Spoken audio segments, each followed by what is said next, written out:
قل هذه سبيلي أدعو إلى الله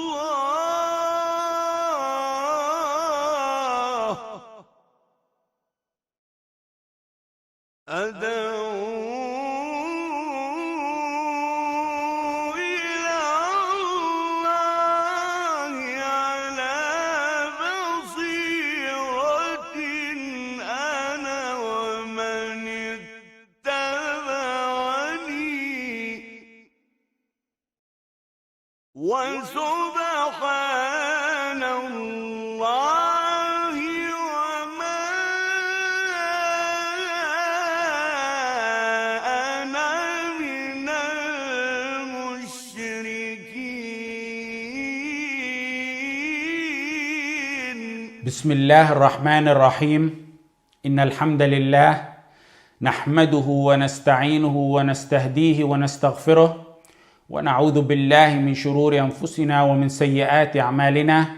من يهده الله فلا مضل له ومن يضلل فلا هادي له، وأشهد أن لا إله إلا الله وحده لا شريك له، وأشهد أن محمدا عبده ورسوله صلى الله عليه وعلى آله وأصحابه وسلم تسليما كثيرا. أما بعد.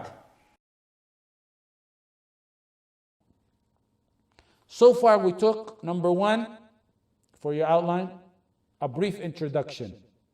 Number two, we took the statement of Abu al-Wafa ibn Aqil and knowing the level of the ummah by looking at their level of wala and bara.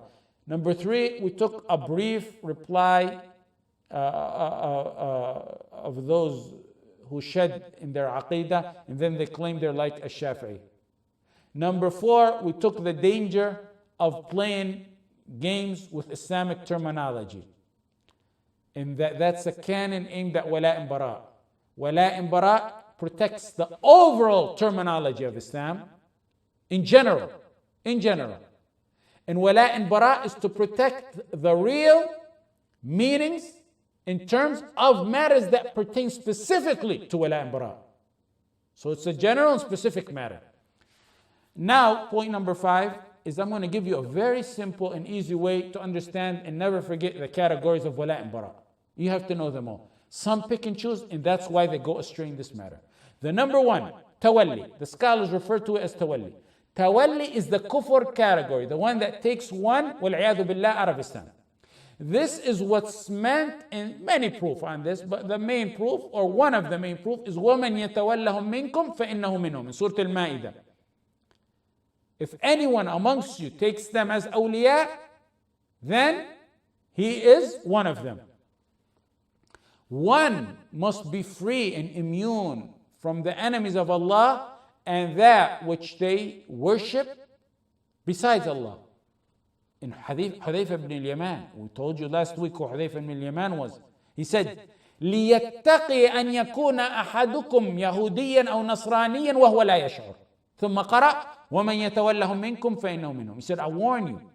Hudayfa said, I warn you. Let one of you fear of becoming Jewish or Christian, meaning let one of you fear leaving Islam without even knowing it, without even perceiving it. And he recited, وَمَنْ يَتَوَلَّهُمْ, this matter. وَمَنْ يَتَوَلَّهُمْ مِنْكُمْ فَإِنَّهُ مِنْهُمْ. Take a few examples to know. So we said this is the category that any proof that you see where it's kufr, then it's this category. And those of you who write precisely or wait for the recording, because a word could throw you off with this, with the examples. Let's take a few examples. One of them is, for example, love of shirk. Love of shirk. Love of shirk in itself is a negator and a deficiency in wala and bara. Love, another example, love of the people of shirk for their shirk. That's automatically negator. A third example, love of kufr. Love of kufr, likewise, like the first one we mentioned, like shirk. Even if he's by the Kaaba, holding the gates of the Kaaba, even if supplicating, that's kufr, that's a negator. if one is on his prayer carpet, offering salah, while at the same time loves kufr, we mean the belief kufr, then he negated his deed wal-'iyadhu billah. The next one is similar. Fourth one, love of the people of kufr for their kufr. Even if one love of the people of kufr for the kufr, even if one is laying down in his bedroom or standing on the prayer carpet or holding on the gates of the Kaaba without doing anything, that in itself right there is a negator. Wal-'iyadhu billah. You see why Hudayfa warned? Because it's a minor thing. He does not have to help for this category, kufr, or promote the kufr, or join them in their worship, in their place of worship, or anyway support. That in itself is a negator. There doesn't need to be additional factors. Another fifth example. Aiding the enemies of Islam to manifestation and emergence over Islam negates one's iman. All these examples and anything fallen under this is tawalli. This is the kufr category. That is the kufr akbar, the major kufr, that renders one apostate, negating his deed. Note, aiding the enemies of Islam to manifest and emerge over Islam, even if one hates shirk and kufr, that in itself is kafir. Aiding the enemies of Islam to manifest and emerge over Islam, even if one really hates shirk and kufr, that is a negator of his faith. In more recent times, some people added a prerequisite to this one. And they said that if one aids the enemies of Islam to manifest and emerge over Islam, that he's not a kafir unless he loves kufr and shirk. They added, unless he has to love kufr and shirk. However, in reality, love of shirk and kufr, in that scenario, that's not a prerequisite. It's not a prerequisite at all. The talk on the story of Hatib ibn Abi Balta'a, which both sides use, is very lengthy, and we really can't go through it because it's very lengthy. If it happens that one aids the enemy of Islam to emerge over Islam, and at the same time loves their kufr for their kufr, then he has fell in a combo of negators too. Kufr on top of kufr. Negator of aiding in the manifestation over Islam, and the negator of loving kufr. So then he fell in two. It's not a condition, it's two separate ones. Ibn Hazm mentioned the ijma' in his book Al-Muhalla. He mentioned the verse, وَمَنْ يَتَوَلَّهُمْ مِنْكُمْ فَإِنَّهُ مِنْهُمْ. He said, that's a kafir, major kufr. No two Muslims can disagree on that. وَمَنْ يَتَوَلَّهُمْ مِنْكُمْ فَإِنَّهُ مِنْهُمْ. That's a kafir, major kufr. No two Muslims can disagree on that. Ijma'.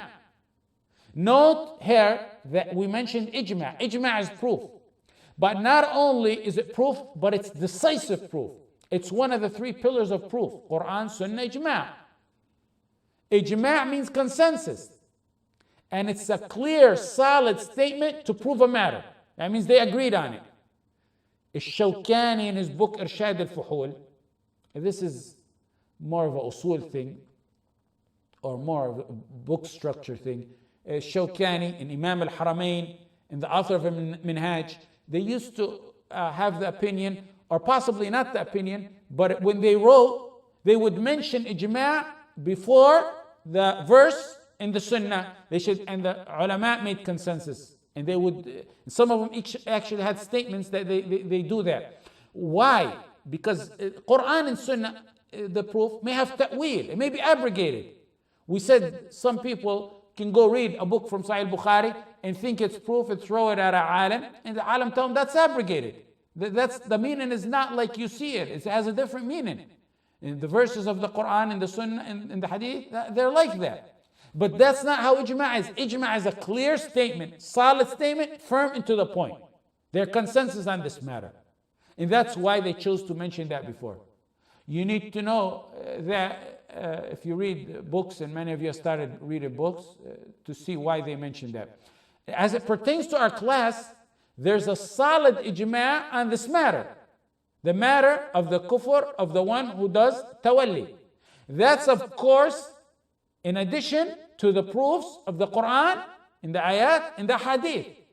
You will find when you start reading books of the many ulama, some of you already did that, and one of you asked me about that, when we will mention, they'll mention ijma, Quran and Sunnah. Now you know why they do that. And it's many ulama that do that, even some contemporary ones. They don't mean that ijma' is more sacred than a verse in the Quran, but when it's mentioned and it's proof on a matter, it's a direct proof. It's clear, it's solid, that's it. You can read it and go say, okay, there's ijma', I'm done here. That's why some ulama compiled a book on the matters that have ijma' on them. Whereas the Quran and the Sunnah, they're subject to ta'wil, khusus and umum, and nasakh, in special and general, in abrogation. So that's our first category. Tawalli is the kufr aspect under wala and bara.